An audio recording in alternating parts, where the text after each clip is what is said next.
நீதிமொழிகள் 2ஆம் அதிகாரம்.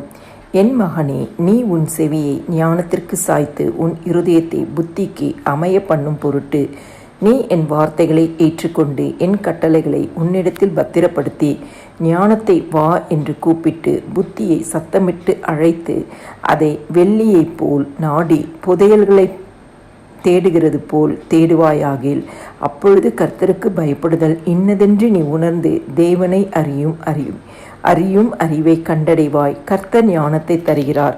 அவர் வாயினின்று அறிவும் புத்தியும் வரும். அவர் நீதிமான்களுக்கு என்று மெய்ஞானத்தை வைத்திருக்கிறார். உத்தமமாய் நடக்கிறவர்களுக்கு அவர் கேடகமாயிருக்கிறார்.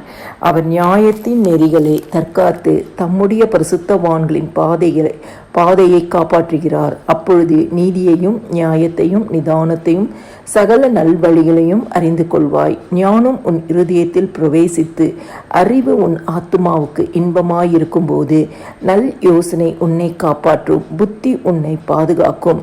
அதனால் நீ துன்மார்க்கனுடைய வழிக்கும் மாறுபாடு பேசுகிற மனுஷனுக்கும் அந்தகார வழிகளில் நடக்க நீதி நெறிகளை விட்டு தீமை செய்ய மகிழ்ந்து துன்மார்க்கருடைய மாறுபாடுகளில் களி கூறுகிறவர்களுக்கும் மாறுபாடான பாதைகளிலும் கோணலான வழிகளிலும் நடக்கிறவர்களுக்கும் நீ தப்புவிக்கப்படுவாய். தன் இளம் வயதின் நாயகனை விட்டு தன் தேவனுடைய உடன்படிக்கையை மறந்து இச்சகமான வார்த்தைகளை பேசும் அந்நிய பெண்ணாகிய பரஸ்திரிக்கும் தப்புவிக்கப்படுவாய். அவளுடைய வீடு மரணத்துக்கும் அவளுடைய பாதைகள் மரித்தோரிடத்திற்கும் சாய்கிறது.